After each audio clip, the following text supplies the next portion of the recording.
School की छुट्टियां होती हैं, समर वेकेशन, ऑटम ब्रेक और विंटर ब्रेक। बच्चे कितना वेट करते हैं ना कि छुट्टियां होंगी, फिर हम यहाँ घूमने जाएंगे, वहाँ घूमने जाएंगे। आपने प्लान किया होगा ना। ओके, तो सपोज इस तरह से छुट्टियां हुई, हॉलीडेज आए, समर वेकेशन आए या winter break, autumn break, whatever. So कुछ लोग अपने घर, जैसे कि मान लो कि वो कहीं सिटी एरिया में रहते हैं, वो अपने घर गए, अपने गांव, अपने पैटर्नल विलेज में गए। वो गए, कोई बस से गया, कोई गया ट्रेन से, किसी को बस से जाने के बाद में बुल्लॉक कार्ट से जाना पड़ा। अगर आप बात करें कि कोई घूमने गए अंडमान निकोबार आइलैंड्स, जो कि इंडिया के मैनलैंड से दूर है, मतलब इन द सी है, इंडियन ओशन के अंदर। तो अगर वहाँ घूमने गए वो लोग, तो वो कहाँ से, वो किस चीज़ से गए होंगे? वो गए होंगे एरोप्लेन से, और शिप से भी जा सकते हैं। आपने सुना होगा कि इंडिया ने 2008 में चंद्रयान 1 भेजा था चांद पर, चांद की ऑर्बिट करने के लिए और लैंड कराने की कोशिश 2019 में की थी चांद पर। तो स्पेसक्राफ्ट से चांद पे गए, जो 1969 में अमेरिका ने पहुंचा दिया था नील आर्मस्ट्रॉन्ग को, एडविन एल्ड्रिन को। इंडिया ने शुरुआत की ये 2008 में। तो स्पेसक्राफ्ट उसने पहुंचाया। तो स्पेसक्राफ्ट, आपने सुना है कि चांद पर, मार्स पर, मून और मार्स पर, वहाँ पर चलने वाली कुछ गाड़ियाँ भी आपने नाम सुनी कि वहाँ पर कुछ गाड़ियाँ चलती हैं, वहाँ के सैंपल, सॉइल के, मिट्टी की कलेक्शन करती हैं, उनकी एनालाइज करने के बाद में उसका डाटा, वो साइंटिस्ट उसको इस्तेमाल करते हैं कि उसकी सॉइल में कौन कौन से मटेरियल्स हैं, मिनरल्स हैं। तो वहाँ पर चलने के लिए गाड़ियाँ भी, जिनको बोलते हैं रोवर, चांद के लिए लूनर रोवर, मार्स पे चलने वाली गाड़ियाँ, उनको मार्स रोवर। तो कितनी वैरायटी है ना। तो कहाँ से शुरुआत हुई और कहाँ पे चले गए हम लोग। ओके। ओके, तो हम पुराने ज़माने की अगर बात करें, एंशियंट टाइम्स के बारे में, तो in the beginning human beings किसका इस्तेमाल करते थे? One place to another place जाने के लिए they use only their feet, on feet जाते थे। अगर कोई लगेज उनको ले जाना पड़ता है एक जगह से दूसरी जगह, या तो अपनी बैग पे रखते थे या फिर एनिमल्स की बैग पर रखते थे। फिर ये कंटिन्यू चलता रहा। उसके बाद में उन्होंने वाटर का इस्तेमाल किया। वाटर का इस्तेमाल करके वाटरवेज, जो पानी के रास्ते हैं, नदियाँ, तो इन्होंने इन वाटरवेज का, नालों का, नदियों का इस्तेमाल किया। तो वहाँ उन्होंने सिंपल बोट्स बनाना शुरू की। सिंपल बोट्स का मतलब, जो बड़े जो ट्रंक्स होते हैं, स्टेम, बड़े ट्रीज के जो स्टेम होते हैं, खोखले, तो उन्होंने उनको अंदर से खोखला किया और सिंपल वाली बोट्स बनाई। धीरे धीरे उनकी बोट्स में चेंज आता गया। उन्होंने उन बोट्स को फिर फिश जैसे एनिमल्स को देखकर स्ट्रीमलाइंड बनाने की कोशिश करना शुरू की। स्ट्रीमलाइंड का मतलब आगे से नैरो, बीच में से फ्लैट, फिश की तरह। तो ऐसे वाली बोट्स बनाना शुरू की।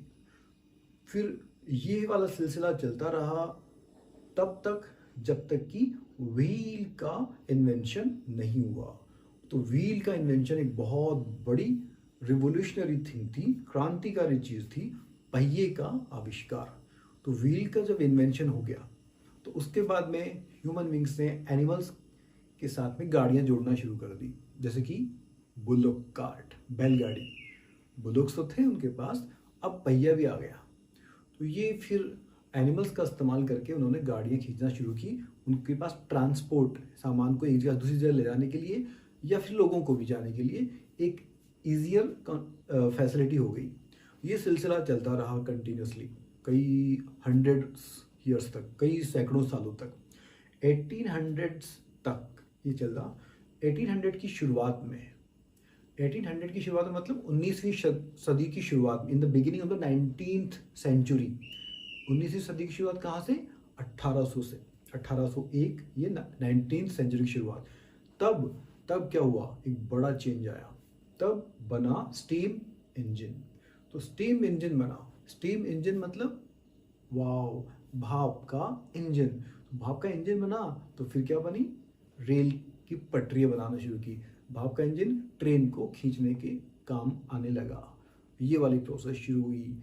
फिर 20th सेंचुरी की शुरुआत की बात करें तो फिर एरोप्लेन्स बनने लगे। ऑटोमोबाइल्स की शुरुआत पहले हो गई थी। ऑटोमोबाइल मतलब कार, बाइक एट्सेट्रा।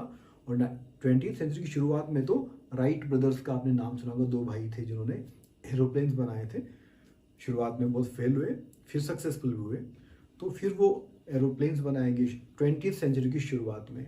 उसके बाद तो एरोप्लेन्स के बाद में एयरक्राफ्ट बन गए।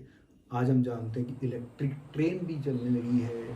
आपने मेट्रो ट्रेन का नाम सुना होगा। मोनोरेल, मुंबई में चलती है मोनोरेल चलती है। इसके अलावा सुपरसोनिक एयरक्राफ्ट, सुपरसोनिक का मतलब साउंड की स्पीड से भी ज़्यादा स्पीड से चलने वाले एयरक्राफ्ट, वो बन चुके हैं। और स्पेसक्राफ्ट की हमने बात की कि दूसरे प्लैनेट्स के ऊपर जाने के लिए स्पेसक्राफ्ट। तो इस तरह से पहिए ने कितना बदल दिया ट्रांसपोर्ट को एक जगह से दूसरी जगह जाने के लिए। आपको अलग अलग प्लेसेस के लिए कौन सा आप व्हीकल यूज़ करेंगे, किस तरीके से आप जाएंगे, इसके बारे में आपसे बात कर रहे हैं। आपको जाना है टू मार्केट जाना है बाजार में, तो आप किसका इस्तेमाल करेंगे? आप कैसे जाएंगे? बाई ऑन फुट जाएंगे, पैदल, बाइसिकल लेके जाएंगे, स्कूटी लेकर जाएंगे, या फिर आप बस से जाना पड़ेगा अगर ज़्यादा दूर मार्केट है तो, या आपके पास कार है तो कार से जाएंगे। ओके। आपको स्कूल जाना है, स्कूल कैसे जाएंगे आप? स्कूल के लिए आप कौन से मोड का इस्तेमाल करेंगे? आप पैदल जाएंगे। अगर आप एक रेजिडेंशियल स्कूल में हैं जैसे कि नवोदय विद्यालय, तो आपको पैदल जाना है डेफिनेटली, ऑन फुट। अगर आप बाहर किसी दूसरे स्कूल्स में हैं तो आपको हो सकता है बाई बस जा रहे हो, या फिर आपके पेरेंट्स छोड़ के आए हो आपको, तो कार से छोड़ के आ सकते हैं, स्कूटी से छोड़ के आ सकते हैं, मोटर बाइक से छोड़ के आ सकते हैं। ओके। टू ग्रैंड पेरेंट्स हो, आपको जाना है दादा दादी के घर। हो सकता है आप इसी जगह पे रहते हो जहाँ दादा दादी नहीं है, तो आपको दादाजी के घर जाना है। अब वो दूसरे शहर में रहते हैं या फिर कहीं दूर गांव में रहते हैं, तो वहाँ जाने के लिए आप क्या करेंगे? या तो आप जाएंगे बस से, या फिर जाएंगे कार से, या फिर हो सकता है आप ट्रेन से जाएं, हो सकता है आप एरोप्लेन से भी जाएं। ओके। टू अंडमान और निकोबार, अब आपको घूमने जाना है अंडमान और निकोबार आइलैंड्स। ओके। तो वहाँ आप कैसे जाएंगे? वहाँ के लिए आप यूज़ करेंगे definitely aeroplanes, and then it may be ship और अनदर एरोप्लेन। हो सकता है एरोप्लेन, जैसे आपको चेन्नई से जाना है अंडमान, तो चेन्नई से आप क्या लेंगे? या तो शिप या फिर आप लेंगे एरोप्लेन। शिप से आपको टाइम ज़्यादा लगेगा और एरोप्लेन से आप बहुत जल्दी पहुंच जाएंगे, 2 घंटे भी नहीं लगेंगे। ओके। आपको यूएस से जाना है, यूनाइटेड स्टेट्स ऑफ अमेरिका, तो क्या करेंगे आप? तो अमेरिका जाने के लिए शिप वाला रास्ता भी है, बट इट टेक्स लॉन्गर, बहुत ज़्यादा टाइम लगता है, तो तुरंत पहुंचना आपको, तो आप किसका इस्तेमाल करेंगे? एरोप्लेन का। तो यहाँ पर क्वेश्चन ये है, how did you decide the mode? ये अलग अलग जो आपने व्हीकल्स की बात की, वो मोड, वो तरीका, वो मेथड आपने डिसाइड कैसे किया कि आप ऑन फुट जाएंगे, मतलब पैदल, ऑन बाई वॉकिंग करके जाएंगे, या फिर आप बाइसिकल लेके जाएंगे, बस से जाएंगे, ट्रेन से जाएंगे, एरोप्लेन से जाएंगे, या फिर स्पेस क्राफ्ट लेना पड़ेगा, अंतरिक्ष यान? तो आप डिसाइड कैसे करते हैं?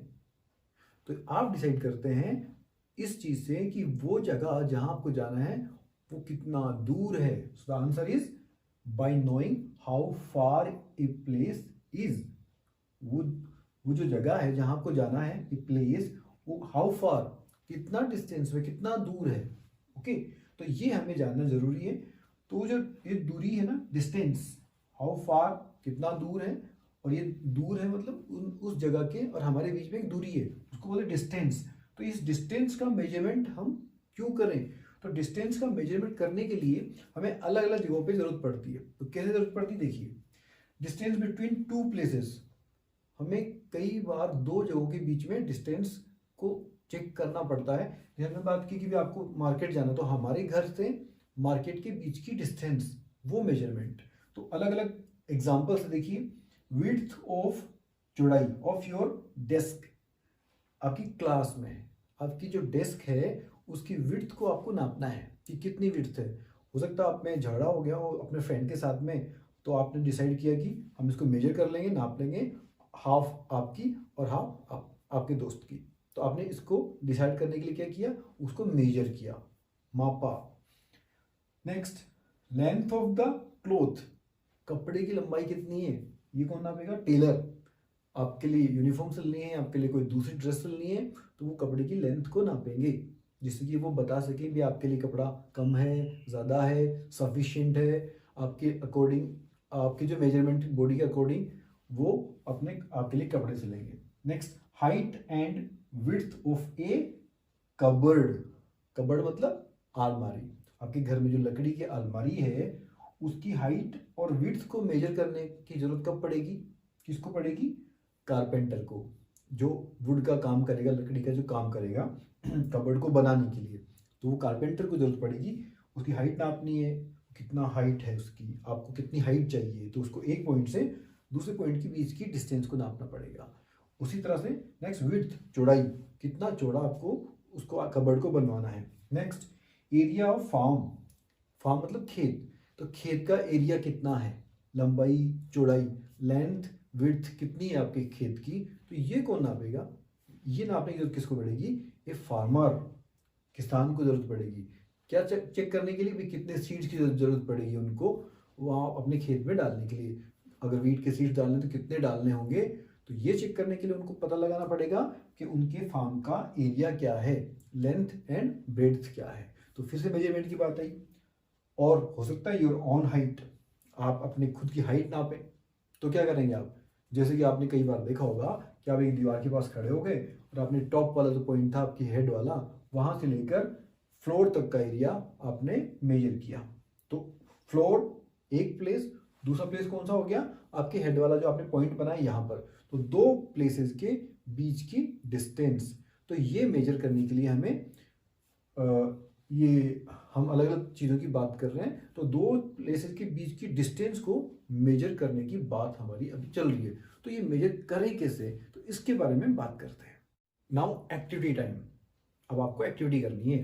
ओके, तो क्या करनी है एक्टिविटी, यहाँ पे देखिए आपको दो टेबल नजर आ रही है। पहली टेबल में आपको क्या करना है, measuring length and breadth of A room by foot. Classroom तो है नहीं आपके पास अभी, तो ये क्लासरूम भी हो सकता है, आपके घर का कोई रूम भी हो सकता है। तो उसकी लेंथ और ब्रेड्थ को मेजर करना, नापना है, किसके द्वारा, बाय फुट, आपके पैर से नापना है।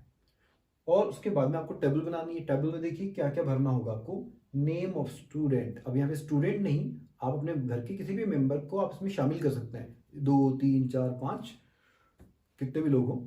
तो नेम ऑफ स्टूडेंट, तो स्टूडेंट की जगह पे आप क्या लिखेंगे, फैमिली मेंबर या फ्रेंड भी हो सकते हैं। लेंथ ऑफ क्लासरूम, आपका वो जो रूम है उसकी लंबाई, तो पहला वो जो बंदा होगा उसने उसको कितनी लंबाई नापी, मतलब कितने पैर आए, 1 2 3 4, कितने उसने फीट नापे। ब्रेड्थ ऑफ क्लासरूम, पैरों से नापना है, चौड़ाई को भी, ब्रेड्थ मतलब चौड़ाई, लेंथ मतलब लंबाई। ब्रेड्थ को जब नापा तो कितने पैर आए, 2 3 4 5, ज़्यादा होंगे, 2 3 4 5 नहीं होंगे, 20 30 कितने होंगे। तो एक बंदे ने नापा लेंथ को, ब्रेड्थ को, उसके कितने पैर थे, लंबाई में कितने, चौड़ाई में कितने। इसके बाद में नंबर 2 नंबर 3 जितने लोग हैं, ओके, क्या वो सबके सेम होंगे, क्या नहीं होंगे, डिफरेंट होंगे। अच्छा, एक बात और आपको डिफिकल्टी आएगी, वो ये कि जब आप मेजर करेंगे पैरों से, तो हो सकता है लास्ट में दीवार से जब आपका पैर है थोड़ा सा दूर रह गया, वहां पे आपका पूरा पैर नहीं आ पा रहा है, कुछ जगह बच गई, थोड़ी सी जगह बच गई, उसको आप कैसे मेजर करेंगे। इसके लिए एक तरीका है, कुछ जो जगह बच गई है, जैसे हमारा पैर यहाँ पर आया, अब यहाँ पे दीवार है, हमारा पैर तो बड़ा है और ये यहाँ पर नहीं आ पा, तो क्या करेंगे, हम अपने पैर को नाप लेंगे एक डोरी से, स्ट्रिंग से, एक डोरी से नाप लेंगे। ओके, अब वो डोरी है, वो जो डोरी बची है, सॉरी वो डोरी है, उसको क्या करेंगे, हम यहाँ पे रख के नाप देखेंगे, तो वो आधी है, मतलब इसको तो हम आधा नहीं कर सकते ना, डोरी को आधा भी कर सकते हैं, आधे से आधा कर सकते हैं, तो उस डोरी से नाप लेंगे उस स्पेस को, उस जगह जो बच गई दीवार की तरफ, उसको फिर हम बोलेंगे कि आधा पैर, उस आधे से आधा पैर, इस तरह से हम नाप लेंगे। फिर आपको एक्टिविटी नंबर 2 करनी है। टेबल पॉइंट 10.2 में देखिए क्या करना है उसमें, अच्छा, रिजल्ट पहले वाले के सेम आएंगे सबके? बहुत कम चांसेस ऐसे होंगे कि जिसमें सेम रिजल्ट्स आए, मतलब सबके रिजल्ट्स डिफरेंट ही आएंगे। कोई लंबाई कितनी बताएगा, कितने पैर बताएगा, कोई दूसरा बंदा बोलेगा नहीं इसकी इतनी लंबाई नहीं है, डिफरेंट है। वाह, एक ही कमरा और लेंथ और ब्रेड्थ डिफरेंट, पॉसिबल है। Table 10.2 sorry, measuring width of A table. आपके घर में एक टेबल है, उसकी विड्थ को मेजर करना है, चौड़ाई कितनी है। इसके लिए इस बार पैर का इस्तेमाल नहीं करना है, टेबल के ऊपर चढ़ना नहीं है। इस बार क्या करना पड़ेगा, इस बार आपको इस्तेमाल करना है आपके हैंड स्पैन का। हैंड स्पैन ये वाला, तो हैंड स्पैन यहाँ से लेकर यहाँ तक, ये आपका हैंड स्पैन है, मेरे हाथ का फैलाव। आपका हाथ फैलता है तो उसको बोलते हैं हैंड स्पैन। तो ये हैंड स्पैन, इसका इस्तेमाल आपको इस बार करना है मेजरमेंट करने के लिए। किसका? Width of the table. तो उसके लिए टेबल बनाएंगे आप, ये टेबल में भरेंगे। तो पहला, इसमें दो कॉलम है। पहला कॉलम है who measured the width of the table, table की विड्थ को किसने नापा। तो इस बार भी आप अपने फैमिली मेंबर्स को ले लेंगे, अपने फ्रेंड्स को ले लेंगे, जो भी अवेलेबल आपके पास में। तो इसमें नीचे 1 2 3 करके आप अपने दोस्तों के नाम लिखेंगे या फैमिली मेंबर्स के नाम लिखेंगे कि किसने मेजर किया टेबल की विड्थ को, चौड़ाई को। उसके बाद में पहला बंदा था, उसने कितने हैंड स्पैन नापे। टेबल 5 हैंड स्पैन बराबर थी, 4 हैंड स्पैन बराबर थी, 10 हैंड स्पैन के बराबर थी, तो वो नंबर लिखना है वहां पर। इस तरह से सबका लिखना है। अब यहाँ पर भी पहले वाली एक्टिविटी जो प्रॉब्लम आई थी, वो वाली प्रॉब्लम यहाँ पर भी आ सकती है। क्या वाली? कि लास्ट में टेबल पर थोड़ा सा पार्ट बच जाए जो हमारे हैंड स्पैन के बराबर का नहीं है, छोटा है। तब क्या करेंगे? फिर वही स्टोरी, क्या हम इतनी बड़ी डोरी से इसको नाप लेंगे। अब उस डोरी को हम, जो टेबल वाला पार्ट बच गया है, वहाँ उसका आधा, उसका आधा, उसका आधा, तो आधा hand span, 1/4 hand span, 1/8 hand span, इस तरह से करके हम मेजर कर सकते हैं और टेबल भर सकते हैं। ये हम दोनों को टेबल कंप्लीट करनी है। आपने इस एक्टिविटी में क्या किया? आपने या तो पैरों की साइज से नापा, फुट से नापा, या फिर आपने हैंड स्पैन का इस्तेमाल किया नापने के लिए, जैसे टेबल का। तो आपके फुट का, आप अकेले के फुट का जो साइज है, उससे आपने कमरे की लंबाई को नापा। तो कमरे की लंबाई आपको पता नहीं थी, आपके पैर का साइज तो आपको पता है, भाई आपका पैर का साइज इतना है, इतना है, वटेवर। तो वो तो कम ज़्यादा नहीं होगा ना, आपके पैर का साइज कम ज़्यादा नहीं होगा।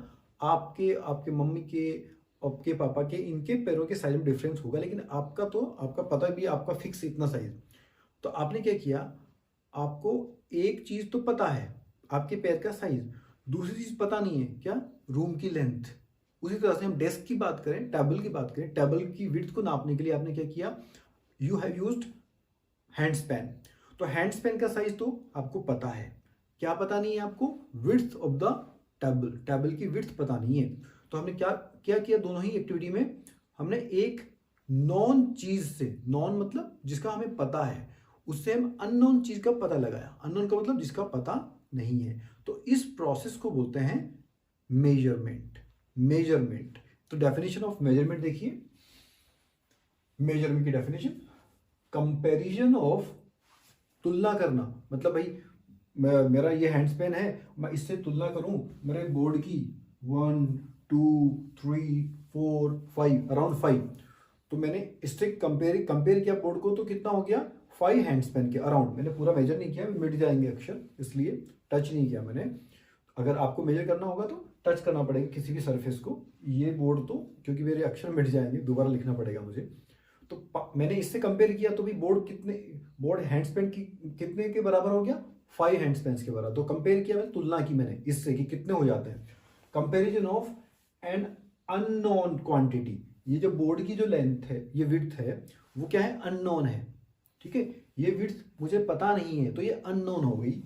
विथ ए नॉन क्वांटिटी, और नॉन क्वांटिटी मतलब मुझे पता है ये मेरा हैंड स्पैन है, तो इससे मैंने मेजर किया। तो नॉन क्वांटिटी से अननोन क्वांटिटी को मेजर करना, कंपेयर करना, तुलना करना, इज कॉल्ड एज मेजरमेंट। उसको बोलते हैं मेजरमेंट। तो आपने मेजरमेंट किया उस एक्टिविटी में, तो आपको मेजरमेंट समझ में आ गया। नाउ अब बात करते हैं दूसरी, एक और डेफिनेशन है, वो है यूनिट। हमने बात की कि हमारा जो हैंड स्पैन है, ये हमें पता है, हमारे फुट की लंबाई हमें पता है, तो ये जो चीज़ हमें पता होती है मेजरमेंट करने में, किसी भी चीज़ को मेजर करने में जो हमें पता है, उस चीज़ को क्या बोलते हैं? यूनिट।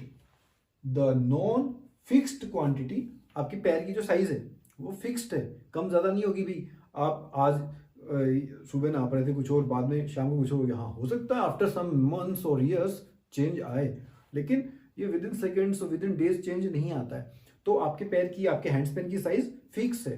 तो ये जो नॉन है हमें पता है, नॉन मतलब पता, इसमें के साइलेंट है, द के इज साइलेंट, इसकी आवाज नहीं आती है। तो दिस नॉन फिक्स्ड क्वांटिटी, ये तो हमें पता है कि फिक्स है हमारी, इसका हैंड स्पैन का साइज क्या है, तो इस क्वांटिटी को बोलते हैं unit, is called as unit. तो हमारा हैंड स्पैन एक यूनिट हो गया है। उसी तरह से हमारा पैर का साइज फुट, वो भी क्या है? एक यूनिट हो गया है। Okay, expression of measurement. अब मेजरमेंट को लिखते कैसे हैं? एक्सप्रेशन का मतलब कोई मेजरमेंट हमने किया, जैसे मैंने बोर्ड को भी मेजर किया, तो ये मान लीजिए कि 5 हैंड स्पैन के बराबर था, ठीक है।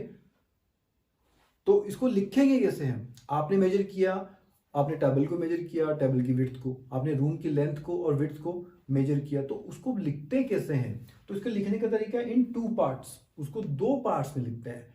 पहला पार्ट क्या है? एक नंबर होता है। जब भी मेजरमेंट लिखते हैं ना, तो उसमें 2 पार्ट्स होते हैं। किसी भी चीज का मेजरमेंट लिखते हैं तो 2 पार्ट्स होते हैं। पहला पार्ट एक नंबर होता है, कोई संख्या होती है। The second part unit of measurement, कौन सी यूनिट से हमने मेजर किया है, वो यूनिट हम सेकेंड वाले पार्ट में लिखते हैं। आपको समझ में आई बात? तो अब देखिए इसका एग्जांपल, कि मैंने अभी नापा तो 5 हैंड स्पैन के बराबर आया ये बोर्ड, इसकी विड्थ, तो मैंने लिखा 5 हैंड स्पैन। इसका मेजरमेंट क्या हुआ बोर्ड का? 5 हैंड स्पैन्स। तो पहला जो है पार्ट वो क्या है? एक नंबर। अभी हमने लिखा था कि पहला पार्ट क्या होता है मेजरमेंट में? कोई नंबर होता है।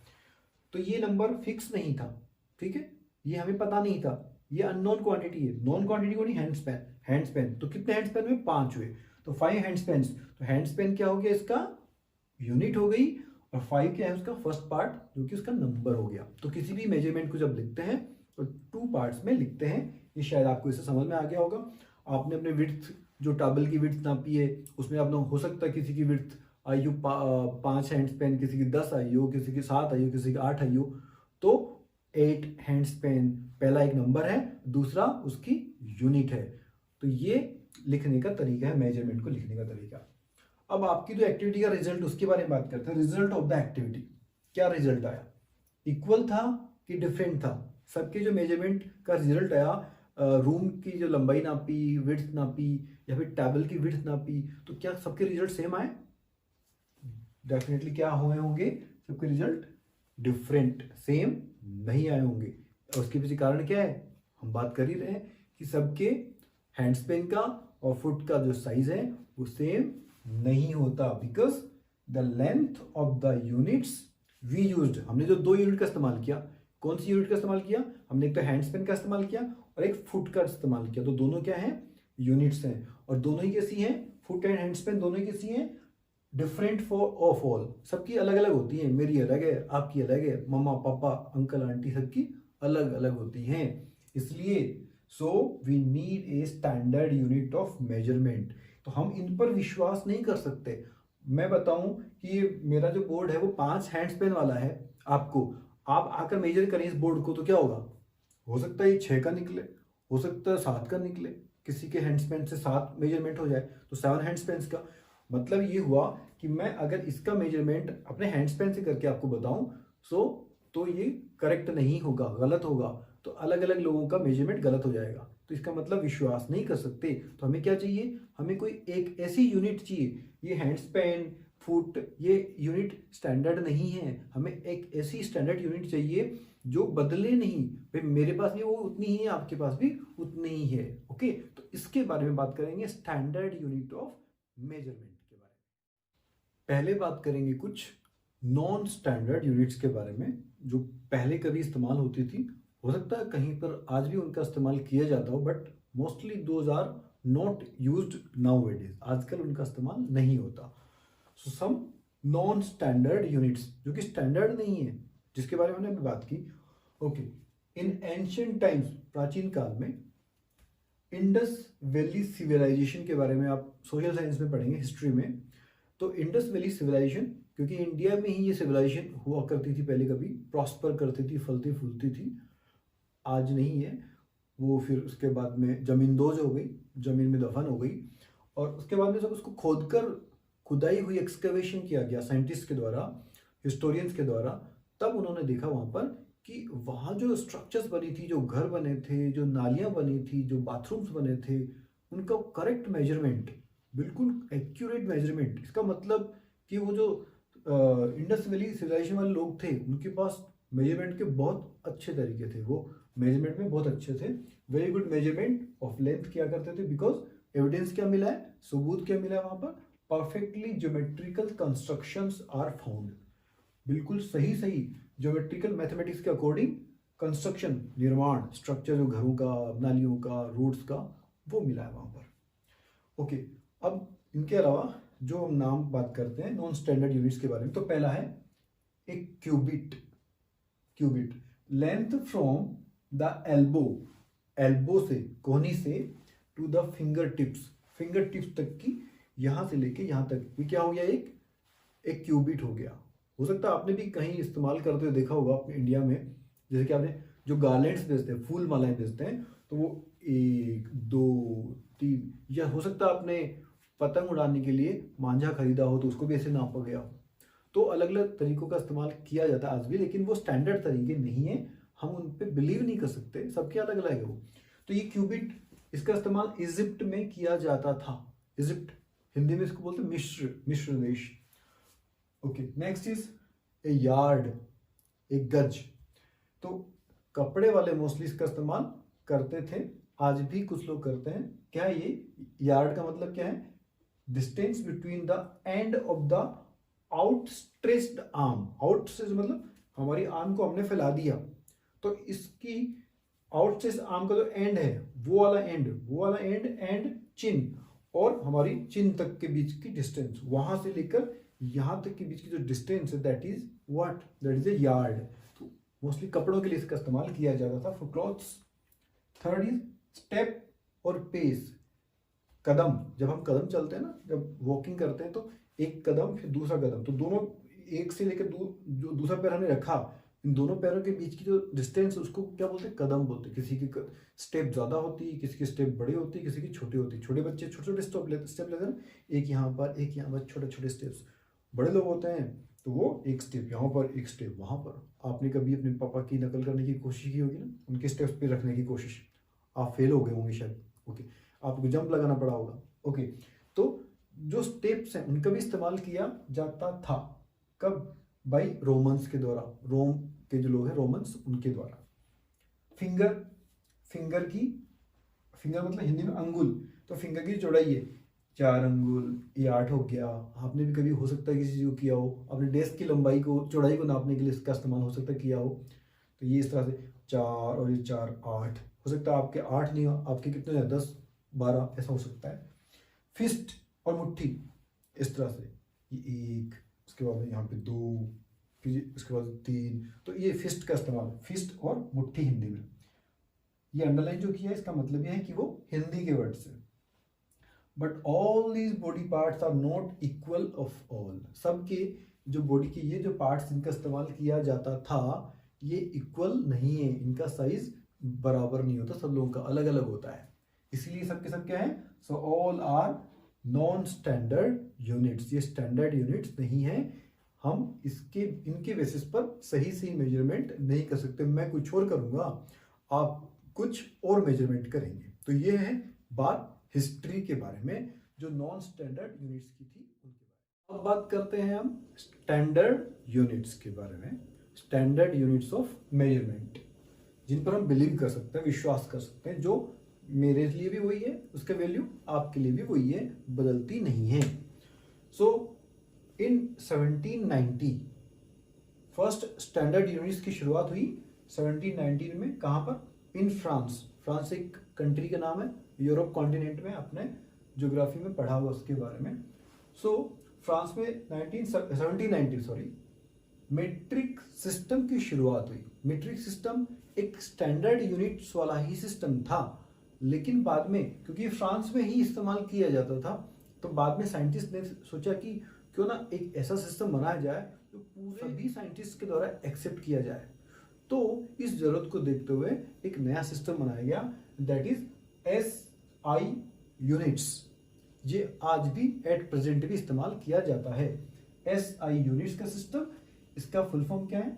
यहाँ पे जो IS है, S है उसका मतलब है सिस्टम, और जो I बाद में जो लिखा हुआ उसका मतलब है international system of units. Actually जो सिस्टम जो उसका नाम है SI यूनिट्स, तो SI इंग्लिश का वर्ड नहीं है, ये एक थर्ड लैंग्वेज का वर्ड है, ना हिंदी ना इंग्लिश, ये एक और फॉरेन लैंग्वेज का वर्ड है। तो उसमें उस लैंग्वेज में इंटरनेशनल सिस्टम को SI अपोजिट डायरेक्शन में लिखते हैं, इसलिए इसका नाम वो ओरिजिनल उस लैंग्वेज से लिया गया, इसलिए उसी का रिस्पेक्ट करते हुए ऐसा ही रखा गया। लेकिन इंग्लिश में उसका ट्रांसलेशन क्या होता है? International system. तो हम IS ऑफ यूनिट्स नहीं लिखते, IS यूनिट्स नहीं लिखते, हम SI यूनिट्स ही लिखते हैं उस लैंग्वेज को रिस्पेक्ट देने के लिए। तो SI यूनिट्स का सिस्टम स्टैंडर्ड यूनिट वाला आज भी फॉलो किया जाता है पूरे वर्ल्ड में। अब देखते हैं SI यूनिट ऑफ लेंथ, क्योंकि हमने बात की कि इस चैप्टर में अभी तक डिस्टेंस, लेंथ, दो पॉइंट्स के बीच के स्पेस कितना डिस्टेंस है उसको मेजर करने की बात चल रही है। तो उस लेंथ को मेजर करने की जो SI यूनिट का जो सिस्टम है उसमें जो यूनिट है लेंथ की वो क्या है? मीटर। आपने सबने नाम सुना मीटर का। इस मीटर को लिखते कैसे हैं? स्मॉल m, कैपिटल लेटर में नहीं लिखते, स्मॉल m में लिखते हैं। यूनिट्स को मोस्टली स्मॉल लेटर्स में लिखते हैं, सबको नहीं, आप जैसे जैसे आगे क्लास में जाते जाएंगे इसके बारे में समझ आएंगे, लेकिन मोस्टली यूनिट्स को स्मॉल लेटर में लिखा जाता है। ओके, तो अब यहाँ पे कुछ कन्वर्जन दे रखे हैं मीटर से छोटे, जैसे कि आपने आपके जो स्केल है ज्योमेट्री बॉक्स में स्केल, उस पर 15 सेंटीमीटर तक का मेजरमेंट एक तरफ दे रखा होता है। 15 सेंटीमीटर, वाओ, इसका मतलब वो 1 मीटर का नहीं है, क्योंकि 1 metre is equal to 100 centimetre होते हैं। 15 सेंटीमीटर का आपका स्केल है, तो मतलब 6 से भी ज्यादा स्केल हो गए। ओके, तो 1 मीटर में 100 सेंटीमीटर होते हैं कन्वर्जन करने के लिए। और मतलब 1 मीटर के कितने टुकड़े किए गए? 100। और जो 100 वाला जो एक टुकड़ा है उसको क्या बोला गया? 1 सेंटीमीटर। तो ऐसे ऐसे सेंटीमीटर 1 2 3 कितने बार हो जाएंगे तो 1 मीटर बन जाएगा? 100। 1 सेंटीमीटर, 2 सेंटीमीटर, 3 सेंटीमीटर, 100 सेंटीमीटर जाएंगे तो 1 मीटर बन जाएगा। अब जो 1 सेंटीमीटर जो बना, 1 सेंटीमीटर, उस 1 सेंटीमीटर में कितने मिलीमीटर होते हैं? आपके स्केल में आप देखेंगे तो आपको पता लगेगा कि 1 सेंटीमीटर में उसके 10 पार्ट्स बनाए गए हैं। और 10 पार्ट्स बनाने के लिए पता है लाइन कितनी ड्रॉ की गई है? 9। कैसे? अगर हमें इस लाइन के 2 पार्ट्स करने हैं, तो क्या करना पड़ेगा? हमें एक लाइन ड्रॉ करनी पड़ेगी। पार्ट्स हो गए 2, एक ये वाला पार्ट, दूसरा ये वाला पार्ट। इसका मतलब हमें किसी भी लाइन के 2 पार्ट्स करने हैं तो एक लाइन ड्रॉ करनी पड़ेगी। अगर इसके 3 पार्ट्स करने पड़ते तो 3 पार्ट्स करने होते तो क्या करते हम? 2 लाइन्स ड्रॉ करते। तो हमने बात की कि 1 सेंटीमीटर में 10 मिलीमीटर होते हैं। तो 1 सेंटीमीटर आप स्केल में देखेंगे तो उसमें देखेंगे 1 सेंटीमीटर के टोटल पार्ट्स कितने हैं? 10। लाइन कितनी खींची हुई है वहां पर? 9। तो 9 लाइन से कितने पार्ट्स हो गए? 10। तो वो हर एक जो पार्ट है वो क्या है? 1 मिलीमीटर का। तो ऐसे टोटल 10 पार्ट्स मिले तो एक क्या बन गया? Centimetre, 1 centimetre. अच्छा, सब जगह इनका इस्तेमाल नहीं होता। जब ज्यादा डिस्टेंस की बात करें कि भोपाल से इंदौर के बीच की डिस्टेंस कितनी है, दिल्ली से मुंबई के बीच की डिस्टेंस कितनी है, तो हम सेंटीमीटर में, मीटर में, इनके बारे में, मिलीमीटर में ऐसा हम नहीं लिख सकते। लिख तो सकते हैं बट ये कन्वीनियंट नहीं होगा, बड़ा अनकंफर्टेबल होगा। कितने जीरो लगा जाएंगे, 0 0 0, वो समझ में नहीं आएगा। इसलिए एक बड़ी यूनिट भी है जिसका नाम है किलोमीटर। उसको भी कैसे लिखते हैं? स्मॉल लेटर में, स्मॉल k, स्मॉल m, तो 1 किलोमीटर 1 km। उसकी वैल्यू कितनी होती है? 1000 मीटर के बराबर। मतलब 1 मीटर, 2 मीटर, तो 1 मीटर क्या हो गया? वो उसका हमें नॉन वैल्यू हो गई। और 1000 क्या है? Unknown value. मीटर से नापेंगे, इसको मेजर करेंगे किलोमीटर को, तो कितने मीटर निकलेंगे? 1000। तो हमने बात की थी कि जब भी यूनिट को एक्सप्रेस करते हैं मेजरमेंट को, तो कैसे लिखते हैं? 2 पार्ट्स में। फर्स्ट वाला पार्ट एक नंबर होता है, सेकेंड वाला पार्ट उसकी यूनिट होता है। तो ये जो एक्सप्रेशन है इसमें ये नंबर वाला पार्ट है जो कि फिक्स नहीं है और ये वाला पार्ट फिक्स है। इस मीटर से मेजर किया गया किलोमीटर को, 1 मीटर, 2 मीटर, 3 मीटर, ऐसे करते करते 1000 हो गए, तो वो क्या हो गया 1 किलोमीटर। हमें पता लग गया स्टैंडर्ड यूनिट्स लेंथ का मेजरमेंट करने के लिए क्या होती है, क्या होती है, मीटर। ओके, तो अब हम ये बात करेंगे कि करेक्ट मेजरमेंट कैसे करें, लेंथ का सही मेजरमेंट कैसे करें। तो मेजरमेंट करने के लिए हमें चाहिए कुछ डिवाइसेस जिनसे हम मेजर करें, ठीक है। तो वो डिवाइसेस कौन कौन सी हैं जिनसे मेजर किया जाता है? तो जैसे कि एक मीटर स्केल जो आपके ज्योमेट्री बॉक्स में है, वो मीटर स्केल का छोटा पार्ट है क्योंकि वो 15 सेंटीमीटर का। मीटर स्केल कितने मीटर का होता है? वो 1 मीटर का होता है, बड़ा सा 1 मीटर का। तो इसका इस्तेमाल हम करते हैं जैसे कि लैब में, लेबोरेटरी में इसका इस्तेमाल आपके ज्योमेट्री बॉक्स में 15 सेंटीमीटर वाला छोटा, किसी के पास 30 सेंटीमीटर वाला भी हो सकता है। Second is measuring tape. आपने टेलर को देखा होगा, टेलर अंकल, टेलर आंटी को, उनके पास एक टेप होता है, वो मेजरिंग टेप मेजर करने के लिए होता है। वो फ्लैक्सिबल होता है, वो लपेट सकते हैं क्योंकि उससे बॉडी को मेजर करना होता है, बॉडी की डिफरेंट पार्ट्स को मेजर करते हैं कि कपड़े सिलवाने हैं अपने को, तो उनका साइज क्या होगा, तो उसके लिए अपनी बॉडी का मेजरमेंट करते हैं, तो टेलर के द्वारा। थर्ड, मीटर रोड, मीटर की रोड, तो ये बाई क्लॉथ मर्चेंट। जैसे कि मैंने मीटर स्केल की बात की ना, तो वैसे क्लॉथ मर्चेंट के पास भी एक लंबी सी रोड होती है, तो वो 1 मीटर की होती है, तो उसके द्वारा इस्तेमाल करके वो बताता है करेक्ट मेजरमेंट। तो ये डिवाइस का इस्तेमाल करना, कौन सी डिवाइस कहाँ काम आएगी, ये बहुत ज़्यादा इंपॉर्टेंट है हमें समझना। जैसे कि हम बात करें, अगर हमें किसी प्लांट की स्टेम की मोटाई, प्लांट का जो तना है, कोई प्लांट है उसका जो स्टेम है, उस तने की मोटाई, गर्थ, GIRTH, उसको अगर नापना हो, मेजरमेंट करना हो, तो क्या आप अपने स्केल से माप सकते हो? जैसे ये स्टेम है, ये स्टेम है, इसकी मोटाई को नापोगे, यहाँ पे स्केल रखोगे, ऐसे घुमाओगे, ऐसे घुमा कर ले आओगे, क्या ये मेजरमेंट का तरीका सही है? नहीं है, बिकॉज ये फ्लेक्सिबल नहीं है। तो ज़्यादा अच्छा तरीका क्या होगा? मेजरिंग टेप के द्वारा। ये जो मेजरिंग टेप जो टेलर इस्तेमाल करते हैं ना, ये वाली मेजरिंग टेप इसके लिए करेक्ट डिवाइस है। तो हमें मेजरमेंट के लिए करेक्ट डिवाइस को चूज करना भी बहुत इंपॉर्टेंट चीज़ होती है। ओके, तो हाउ टू मेजर एक लेंथ करेक्टली, हम कैसे करेक्ट नापे किसी लेंथ को? तो इसके लिए हमें 3 चीज़ों पे ध्यान रखना जरूरी है। पहली, scale in contact with the object along its length. हमारे स्केल से जिस ऑब्जेक्ट को मेजर करना है, मान लो ये स्केल है, इसे मेजर करना है हमें इस बोर्ड की लेंथ विड्थ को, तो ये इसके कांटेक्ट में रहना चाहिए और इसकी लेंथ के उस डायरेक्शन में रहना चाहिए कि ऐसा है, नाप ऐसा रहे, गलत है। ओके, तो इसकी लेंथ की अलोंग इट्स साइड, अलोंग इस ऑब्जेक्ट की कांटेक्ट में रहना चाहिए, contact with the object along its length, और उसकी लंबाई के अकॉर्डिंग। अगर हमें हाइट नापनी है, हम नीचे से ऊपर की तरफ ले जाएंगे इसको। ओके, तो हमें इसकी लेंथ के अकॉर्डिंग, जिस डायरेक्शन में नाप रहे हैं उसके अकॉर्डिंग रखना पड़ेगा और उसकी कांटेक्ट में रखना पड़ेगा, पहली बात। सेकंड पॉइंट, इफ ब्रोकन, अगर आपके पास जो स्केल है वो टूटा हुआ है, शुरुआत में 0 है नहीं इसमें, उसमें मान लो 4 है शुरुआत में, इन द बिगिनिंग 4 आपको दिख रहा है, बाकी 3 दिख ही नहीं रहे, तो क्या करेंगे आप? तो आप उससे मेजर कर सकते हैं, यस, आप उससे भी सही से मेजर कर सकते हो। तो क्या करेंगे आप कि जो फुल अपने को नंबर नजर आ रहा है, start from any full mark, मान लो 4 नजर आ रहा है, 4 सेंटीमीटर वाला, तो वहां से हम शुरू करेंगे मेजर करना और लास्ट तक ले जाएंगे, जिस ऑब्जेक्ट को नापना है वहां तक देख लिया हमने कहाँ तक, मान लो 15 सेंटीमीटर तक गया लास्ट वाला पॉइंट। अब क्या करेंगे? तो क्या वो ऑब्जेक्ट 15 सेंटीमीटर का है क्या? नहीं, क्यों?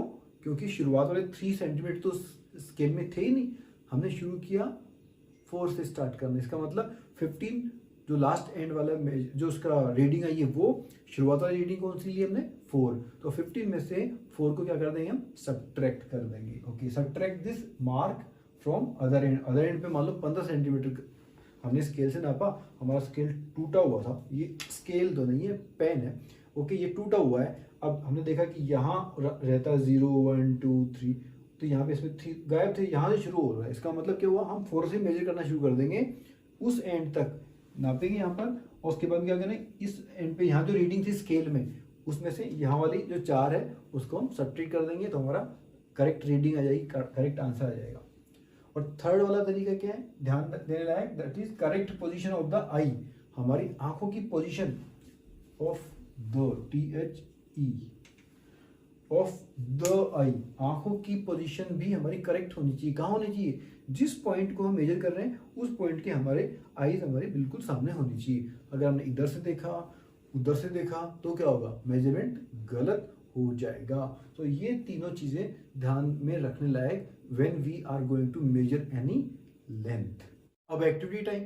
हमने नॉन स्टैंडर्ड यूनिट्स के बारे में पढ़ लिया और स्टैंडर्ड यूनिट्स के बारे में पढ़ लिया। अब हमें दोनों को चेक करना है। तो आपको करना क्या है? आपको अपनी हाइट को मेजर करना है, पहले एक नॉन स्टैंडर्ड यूनिट से और फिर एक स्टैंडर्ड यूनिट से। स्टैंडर्ड यूनिट हमने एक ही पढ़ी है, वो क्या है? मीटर। नॉन स्टैंडर्ड बहुत सारी थी, तो उनमें से एक का इस्तेमाल करना है। वो कौन सी इस्तेमाल करना है आपको? This one. ये कौन सी है? ये वाली, यहाँ से यहाँ तक, हैंड स्पैन। ओके, तो आपको अपनी हाइट को मेजर करना है। तो आप क्या करेंगे उसके लिए? आप एक दीवार के पास अपनी बैक करके स्टैंड करेंगे, खड़े हो जाएंगे। फिर आपसे जो थोड़ा ज़्यादा बड़ा है, कोई लंबा है, तो उससे बोलेंगे कि एक निशान बना लीजिए यहाँ पे दीवार पे। उसके बाद में क्या करेंगे? उस निशान से नीचे तक, फ्लोर तक, उस लंबाई को आप मेजर करेंगे। पहले किससे करेंगे उस लंबाई को? अच्छा, एक बंदा नहीं करेगा। आपकी फैमिली में, आपकी क्लास में या फैमिली में, अगर हम अभी तो कोरोना की बात करें तो फैमिली में, तो आपकी फैमिली में अलग अलग जो लोग हैं ना, उस लंबाई को, पॉइंट जो लगा वहाँ से लेकर फ्लोर तक की हाइट, इसको किसे नापेंगे? पहले टेबल में देखिए, टेबल में लिखा है वहाँ पर height in hand span. Hand span से नापेंगे पहले तो। ओके, तो राम ने माना, राम ने जब मेजर किया तो 10 आए, श्याम ने मापा तो वो 12 आए, पापा ने नापा तो 7 ही आए। तो अलग अलग लोगों का मेजरमेंट आप उसमें लिखेंगे सेकंड कॉलम में। फर्स्ट वाले में उनका नाम, सेकंड वाले में उनके कितने हैंड स्पैन थे। और उसके बाद में क्या करना है? उसी हाइट को सब लोग, जिस बंदे ने फर्स्ट वाले ने हैंड स्पैन चेक किया, उसी ने वही चेक करेंगे सेंटीमीटर में। अब स्केल का इस्तेमाल करके सेंटीमीटर में नापेंगे, तो सेंटीमीटर में कितनी हाइट आई। ओके, तो जब टेबल कंप्लीट हो जाएगी तो आप क्या देखेंगे? ऑब्जर्वेशन, हैंड स्पैन सबके सब एक जैसे होंगे क्या? नहीं होंगे, अलग होंगे। ओके, और जो सेंटीमीटर में हाइट है वो सेम होगी। मान लो अगर वो डिफरेंट होगी तो, हाँ, हो सकता है कि वो डिफरेंट हो। डिफरेंट होने के पीछे कारण है, ये हो सकता है कि जिस बंदे ने मेजर किया उसने कोई स्मॉल एरर कर दी है, कोई मिस्टेक कर दी है, मेजरमेंट में गलती कर दी है, इसलिए ऐसा हो रहा है। वरना सेंटीमीटर में तो हाइट बिल्कुल सेम होगी, क्योंकि ये तो स्टैंडर्ड यूनिट है, SI यूनिट है। तो यहाँ पे कुछ मिस्टेक की है मेजर करने वाले ने, जिसके कारण रिजल्ट गलत आया है। वरना रिजल्ट बिल्कुल एक जैसा आना चाहिए। अब अगर आपके पास एक ऐसी लाइन हो जो कि स्ट्रेट नहीं है, हमने जब बोर्ड को मेजर करने की बात की, आपकी डेस्क को मेजर करने की बात की, तो वो सब स्ट्रेट है। लेकिन अगर आपको एक ऐसी लाइन को मेजर करना जो कि कर्व्ड है, जैसे कि ये वाली A से B तक, वो स्ट्रेट नहीं है, तो जो आपका स्केल है आप उसका इस्तेमाल करके नाप सकते हो क्या?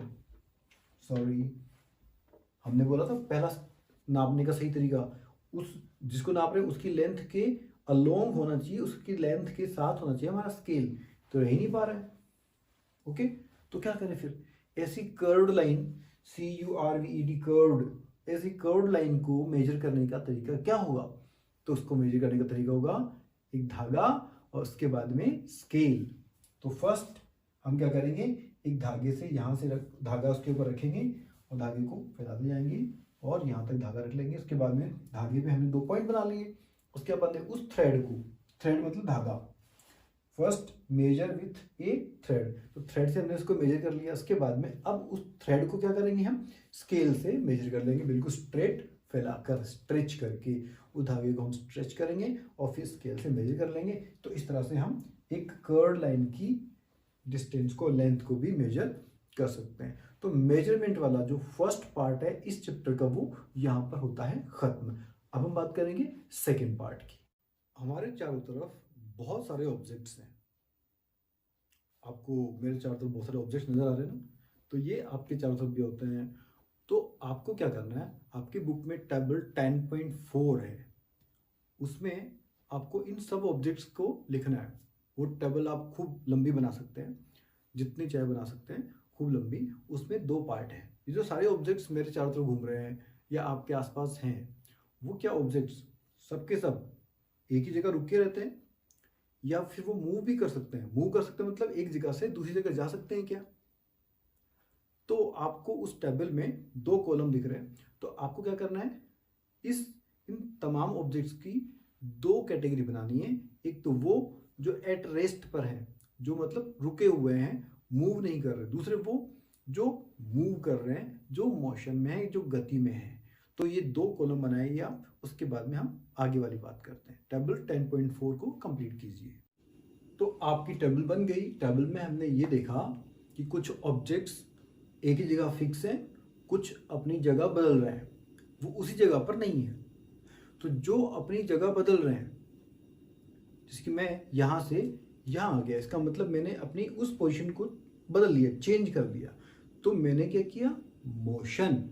और अगर बोर्ड की बात करें, ये बोर्ड काफ़ी देर से यही है ना, इसकी पोजीशन में चेंज नहीं आया, तो इसको क्या बोलेंगे, एट रेस्ट। रेस्ट की पोजीशन में, आराम की पोजीशन पर, मतलब ये मूवमेंट नहीं कर रहा, मोशन नहीं है इसमें।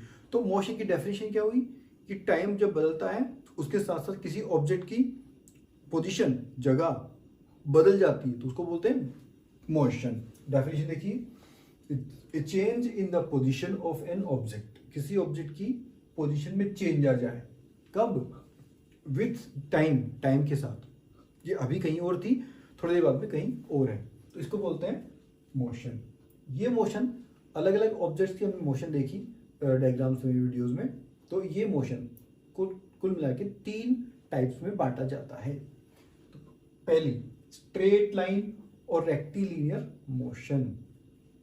स्ट्रेट लाइन का मतलब सीधी रेखा, बिल्कुल सीधी। अगर कोई ऑब्जेक्ट सीधी लाइन में ऑब्जेक्ट मोशन करता है तो उसको बोलते हैं स्ट्रेट लाइन मोशन या रेक्टिलिनियर। रेक्टिलिनियर में देखो लाइन वर्ड है, LINE, लाइन।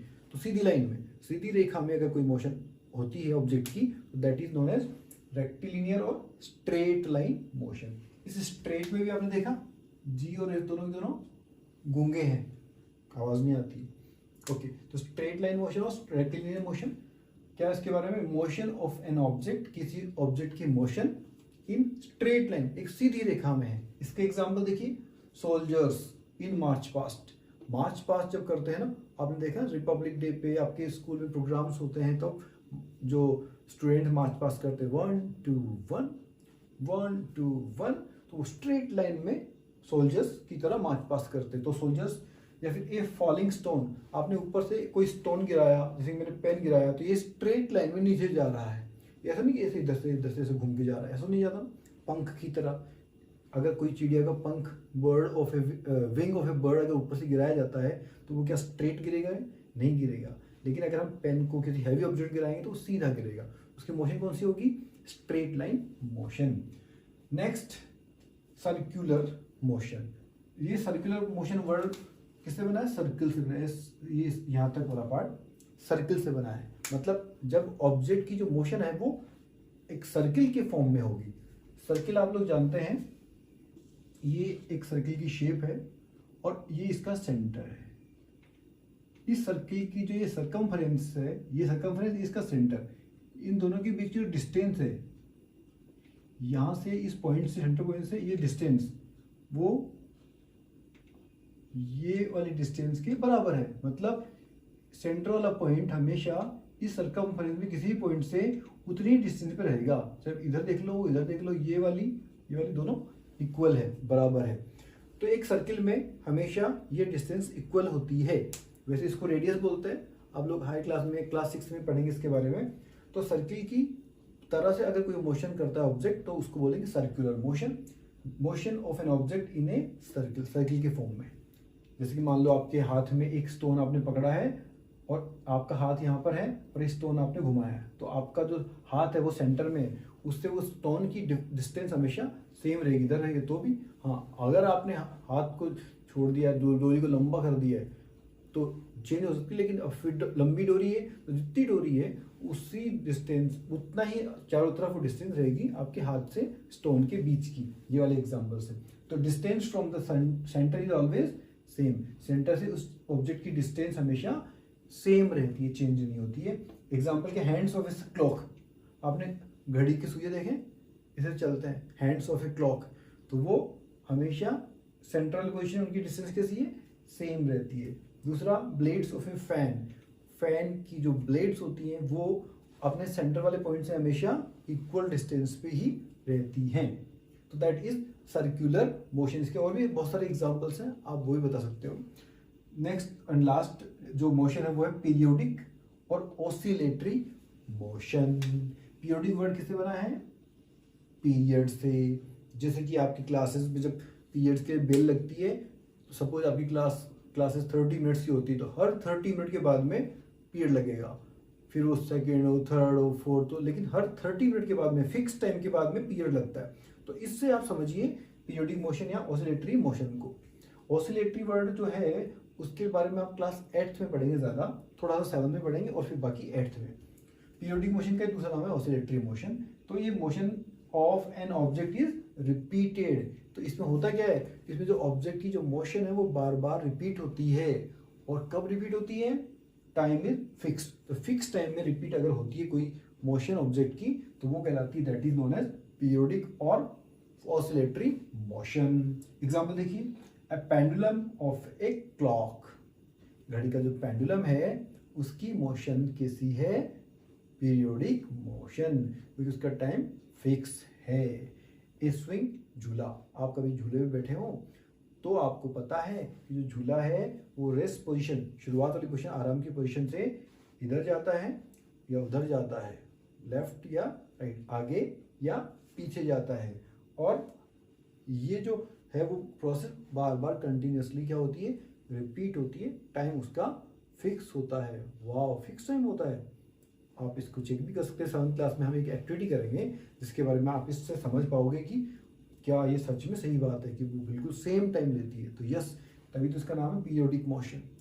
तो हमने 3 तरह के मोशंस की बात की। कई बार कुछ एग्जाम्पल ऐसे होते हैं जिनमें एक से ज़्यादा मोशंस एक साथ ही नज़र आती हैं। Suppose you are riding a bicycle, आप बाइसिकल राइड कर रहे हो, साइकिल चला रहे हो, तो आपकी साइकिल के व्हील की जो मोशन है वो कौन सी मोशन आप बता सकते हैं? वो 2 तरह की मोशन है। Suppose the road is straight, बिल्कुल सीधा रोड है, आप साइकिल चला रहे हो, तो मोशन कौन सी है? 2। पहली स्ट्रेट लाइन मोशन और दूसरी सर्कुलर मोशन। तो 2 तरह की उसमें मोशंस होंगी। लेकिन अगर हम बात कर रहे हैं कि कोई जैसे कि एंड्स, चींटियों की बात करें, चींटियां आपने देखी हैं सोइल पे चलते हुए, तो अगर चींटियों के सामने फूड इधर उधर डाल दिया जाए तो क्या होगा? उनकी एक बिल्कुल स्ट्रेट लाइन में या सर्कुलर या पीरियोडिक मोशन होती है? नहीं होती है। वो इधर से उधर कहीं पर भी चली जाती है, कोई फिक्स उसका रूट नहीं होता है। तो इस तरह की मोशन का एक नाम होता है, आप लिख सकते हैं, वैसे आपके सिलेबस में नहीं है, इसका नाम है रैंडम। रैंडम का मतलब कोई डायरेक्ट, रैंडम मोशन। रैंडम का मतलब विदाउट एनी डायरेक्शन, किसी भी डायरेक्शन में वो मोशन करे, ऐसे ऑब्जेक्ट को बोलते हैं रैंडम मोशन। जैसे कि मैं अभी जो मोशन कर रहा हूँ वो कौन सा मोशन है? Random motion. मैं इधर भी उधर भी, कोई फिक्स टाइम नहीं है, कभी भी किधर घूम जाता हूँ। So that is random motion. So that is the chapter completed. Now we will talk about the exercises of this chapter. So question number 1 की बात करते हैं। Give 2 examples each of modes of transport used on land, water and air. Land पर, जमीन पर, water पानी में, और एयर में ट्रांसपोर्ट के लिए, एक जगह से दूसरी जगह जाने के लिए अलग अलग जो मोड्स का इस्तेमाल किया था उनके 2-2 एग्जांपल देने हैं। तो आंसर लिखेंगे आप। जमीन पर ट्रेन, बस, इनके अलावा भी होता है ट्रक, कार, आप लिख सकते हैं। वाटर के अंदर शिप, बोट, इसके अलावा और भी हो सकता है जैसे कि सबमरीन एटसेट्रा। एयर, हवा में हेलीकॉप्टर, एयरप्लेन, इसके अलावा कुछ और भी हो सकता है, glider, parachutes etcetera. Now question number 2 fill in the blanks वाला है। 1 metre is equal to centimetre. 1 metre में सेंटीमीटर पूछे हैं तो डायरेक्ट आंसर हो गया 100 सेंटीमीटर। ये यहाँ पे आंसर नीचे दे रखा है। Second, 5 kilometre is equal to metre. अब किलोमीटर में मीटर पूछा है तो 1 किलोमीटर इज इक्वल टू हमें पता है 1000 मीटर होते हैं। 1 में 1000, 1 में 1000, तो 5 में 5000 किलोमीटर हो गए। थर्ड में motion of a child on A swing is, swing का मतलब झूला, झूले पर एक बच्चे की जो मोशन है वो कैसी होती है? तो हमने बात की थी झूले पर वो एक ही मोशन को बार बार रिपीट करता है, तो रिपीट करने वाली मोशन कौन सी होती है, और फिक्स टाइम में रिपीट करता है उसको बोलते हैं periodic motion, fix time period में रिपीट करने वाली motion. Motion of the needle of a sewing machine is, showing machine मतलब सिलाई की मशीन, सिलाई की मशीन में जो नीडल होती है सुई, उसकी मोशन आपने देखी है, तो वो भी अपने मोशन को रिपीट करती है कंटिन्यूसली, तो उसकी मोशन भी कौन सी हो गई, पीरियोडिक मोशन। अब बात करते हैं लास्ट में motion of wheel of a bicycle, bicycle का जो पहिया होता है, साइकिल का पहिया, उसकी मोशन कौन सी होती है, तो आपने देखा तो राउंड घूमता है, उसके सेंट्रल वाला जो इसका रिम होता है, वहां से रिम से उसके सेंटर वाले स्पोक की डिस्टेंस हमेशा बराबर होती है, तो वो कौन सी होगी मोशन, सर्कुलर मोशन। ये इसके आंसर है, आप इनमें से देख भी सकते हैं, वैसे आपको खुद को आता है। नेक्स्ट क्वेश्चन की बात करें, वाई कैन ए पेस और ए फुट स्टेप, कदम, हमने कदम की बात की, एक कदम दूसरा कदम रखते हैं तो दोनों के बीच की डिस्टेंस, एक पैर और दूसरे पैर के बीच की डिस्टेंस है, उसको बोलते हैं फुट स्टेप, कदम। Not be used as a standard unit of length, तो लेंथ की स्टैंडर्ड यूनिट के रूप में इसका इस्तेमाल क्यों नहीं करते, क्योंकि हमने बात की कि बच्चा छोटे छोटे स्टेप्स लेगा, बड़ा बड़े बड़े स्टेप्स लेगा, तो बच्चा बोलेगा ये तो ज्यादा है, बड़ा बोलेगा तो कम है, इसका मतलब वी कांट बिलीव।